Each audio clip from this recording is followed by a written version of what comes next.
Welcome to Shreya kitchen online.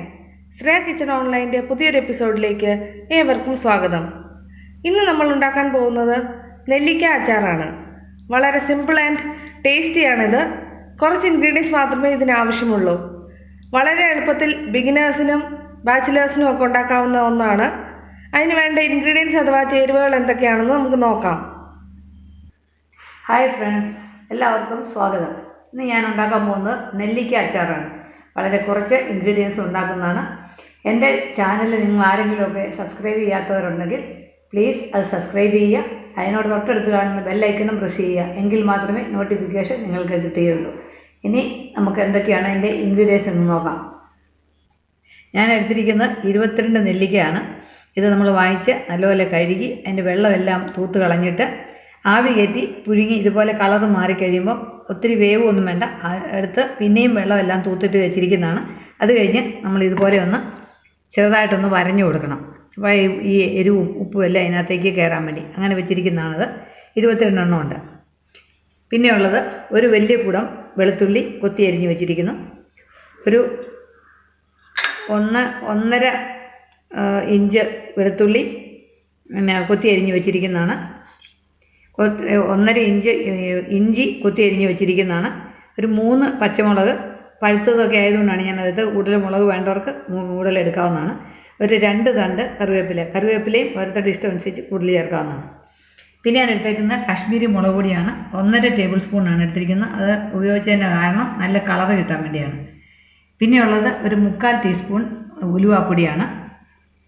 1/4 teaspoon മഞ്ഞൾപ്പൊടി, ഉപ്പ് നമുക്ക് ആവശ്യത്തിന്, ഒരു 3 ടേബിൾ സ്പൂൺ നല്ലെണ്ണ, 1 ടീസ്പൂൺ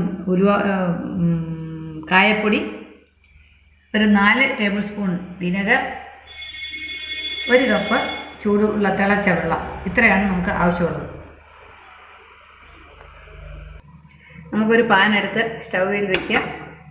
സ്റ്റൗ ഓണാക്കുക. അത് കഴിഞ്ഞ് നമുക്ക് അതിലേക്ക് 4 ടേബിൾ സ്പൂൺ നല്ലെണ്ണ ഒഴിക്കുക. എണ്ണ ഇച്ചിരി കൂടിയാലും കുഴപ്പമൊന്നുമില്ല, നല്ലെണ്ണ നല്ലതാണ്.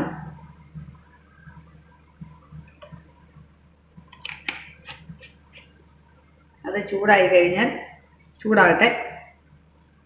മീഡിയം ഫ്ലെയിമിലാണ് ഞാൻ വെച്ചിരിക്കുന്നത്. ചൂടായി കഴിയട്ടെ.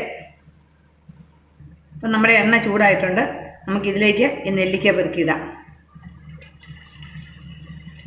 ഇതൊന്ന് ഒരു എണ്ണയ്ക്കകത്തൊന്ന് ഫ്രൈ ചെയ്തെടുക്കണം. നല്ലപോലെയൊന്നും ഫ്രൈ ആകണ്ട, എന്നാലും നമുക്കതൊന്ന് ജസ്റ്റ് ഒന്ന് ഫ്രൈ ചെയ്തെടുക്കണം.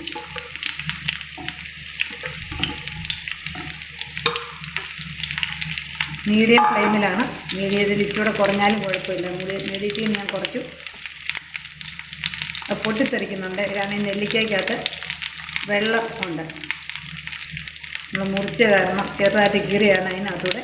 പിന്നെ അത് നീര് ഇറങ്ങുന്നതുകൊണ്ടാണ് പൊട്ടിത്തെറിക്കുന്നത്. തീ കുറച്ച് വെക്കാം, മേത്തോട്ട് തെറിക്കും. അതേപോലെ നമ്മൾ നെല്ലിക്ക ശരിക്കും വാടിയിട്ടുണ്ട്. ഞാനൊരു 2 മിനിറ്റ് നേരം ഇത് എണ്ണയ്ക്കകത്ത് മീഡിയം ഫ്ലെയിമിൽ വഴറ്റിയതാണ്. ഇനി നമുക്കിത് കോരിയെടുക്കാം.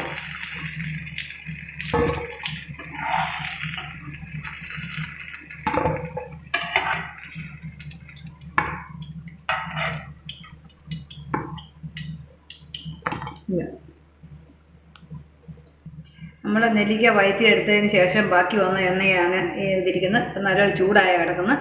നമുക്ക് അതിനകത്തേക്ക് ഇഞ്ചി ഇട്ട് കൊടുക്കാം. ഇഞ്ചി ഇട്ട് കൊടുത്ത് ഒന്ന് ഇളക്കുക. എണ്ണയ്ക്കകത്തൊന്ന് മിക്സ് ചെയ്തിട്ട് അതിൻ്റെ കൂടെ വെളുത്തുള്ളിയും ചേർക്കുക. എല്ലാം നല്ല പൊടിയായിട്ട് അരിഞ്ഞതാണ്. ഇതിൻ്റെ പച്ചപ്പൊന്ന് മാറട്ടെ.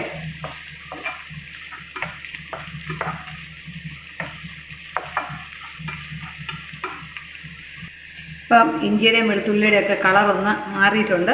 നമുക്ക് ഇതിനകത്തേക്ക് നമ്മുടെ പച്ചമുളകും കറിവേപ്പിലയും ഇട്ട് കൊടുക്കാം.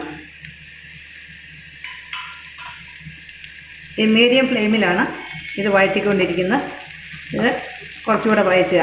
പച്ചമുളകൊക്കെ ഒന്നുകൂടെ നല്ലപോലെ കളറ് മാറി വരണം. കറിവേപ്പില നല്ല ക്രിസ്പാകണം, അതാണ് അതിൻ്റെ നമുക്കത് മൂത്തെന്നുള്ളതിൻ്റെ തെളിവ്. ഇപ്പം ഇതല്ലേ പച്ചയായിട്ടല്ലേ ഇരിക്കുന്നത്, നല്ല ക്രിസ്പിയാവും. അപ്പം നമ്മുടെ ഇഞ്ചി, വെളുത്തുള്ളി, പച്ചമുളക്, കറിവേപ്പില എല്ലാം നല്ലപോലെ മൂത്തു.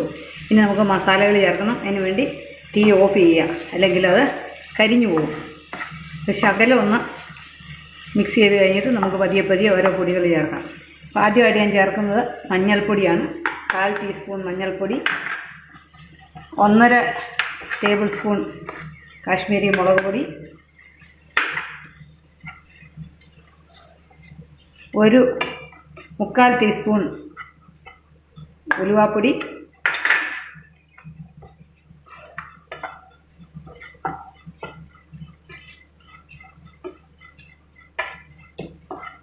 മൂത്ത മണം വരുന്നുണ്ട്. തീ ഇപ്പോഴും കത്തിക്കരുത്, തീ കത്തിച്ച് കഴിഞ്ഞാൽ ഇതെല്ലാം കരിഞ്ഞു പോകും. ഇനി നമുക്ക് 1 ടീസ്പൂൺ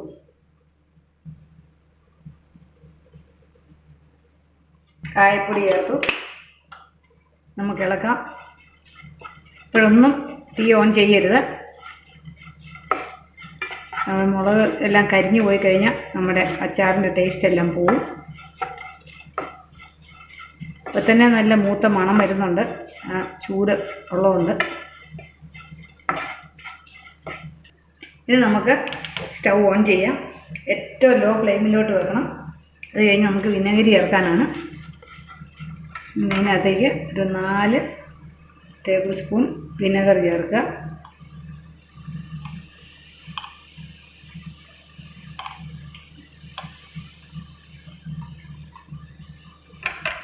നല്ലപോലെ മിക്സ് ചെയ്യുക. ഏറ്റവും ലോ ഫ്ലെയിമിലാണ് കിടക്കേണ്ടത്. നല്ലപോലെ മിക്സ് ആക്കട്ടെ. ഇനി നമുക്ക് അല്പം ഉപ്പ് ചേർക്കാം.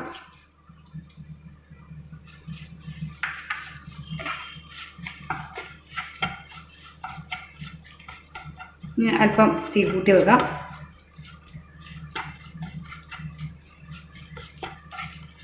ഇനി നമ്മൾ വഴറ്റി വെച്ചിരിക്കുന്ന നെല്ലിക്ക ഇതിനകത്തേക്ക് ചേർക്കാം.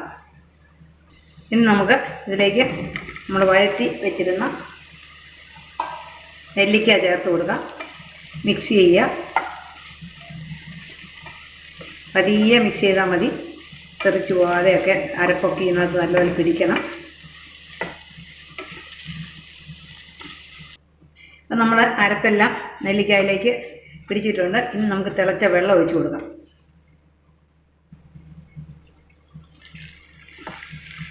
അതിൽ കുറച്ച് വെള്ളം കൂടുതൽ ഒഴിച്ചാൽ അത് കുറേ കഴിയുമ്പോഴത്തേക്ക് അതങ്ങ് കുറുകിപ്പോവും. അതുകൊണ്ടാണ് കൂടുതൽ വെള്ളം ചേർക്കുന്നത്. നല്ലപോലെ ഇതിനകത്ത് കിടന്ന് ഒന്ന് തിളയ്ക്കണം.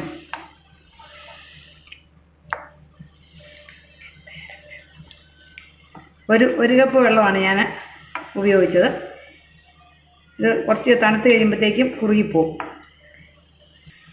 നമ്മൾ ഫ്ലെയിം മീഡിയമിലേക്കാക്കി അപ്പം മിക്സ് ചെയ്ത് ഇത് അരപ്പുകളെല്ലാം നല്ലപോലെ മിക്സായി. നമുക്കിങ്ങനെ ഇടയ്ക്കൊന്ന് ഇളക്കി കൊടുക്കാം. നല്ലപോലെ തിളച്ച് കഴിയുമ്പം നമുക്കിത് ഓഫ് ചെയ്യാം. തണുത്ത് കഴിഞ്ഞതിന് ശേഷം നമുക്കത് പാത്രത്തിലോട്ട് എടുത്തു വെക്കാം. നമ്മൾ ഈ വെള്ളം ചേർക്കുന്നതുകൊണ്ട് പുറത്ത് വെച്ചാൽ അധികം ദിവസം ഇരിക്കുകയല്ല. അത് കാരണം നമ്മളത് ഫ്രിഡ്ജിൽ സൂക്ഷിക്കുന്നതാണ് കൂടുതൽ ദിവസം ഇരിക്കുന്നത്. പക്ഷേ ഇത് നല്ല ടേസ്റ്റി ആയതുകൊണ്ട് അധികം ദിവസമൊന്നും ഇരിക്കുകയല്ല. അതിന് മുമ്പിൽ എല്ലാവരും അത് കഴിച്ച് തീർക്കും. അതാണ് ഇതിൻ്റെ.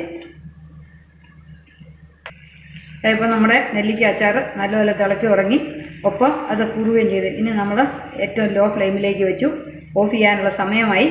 ഇനി നമുക്ക് ഇത് തണുത്ത് കഴിഞ്ഞാൽ കുപ്പിക്കകത്ത് എടുത്തു വെക്കാവുന്നതാണ്. നിങ്ങളെല്ലാവരും എൻ്റെ ചാനൽ നിങ്ങളെല്ലാവരും സബ്സ്ക്രൈബ് ചെയ്യണം, ലൈക്ക് ചെയ്യണം, ഷെയർ ചെയ്യണം. നിങ്ങളുടെ കമൻസ് ഞാൻ പ്രതീക്ഷിക്കുന്നു. നിങ്ങളെല്ലാവരും പ്രോത്സാഹിപ്പിക്കണം. Thanks for watching.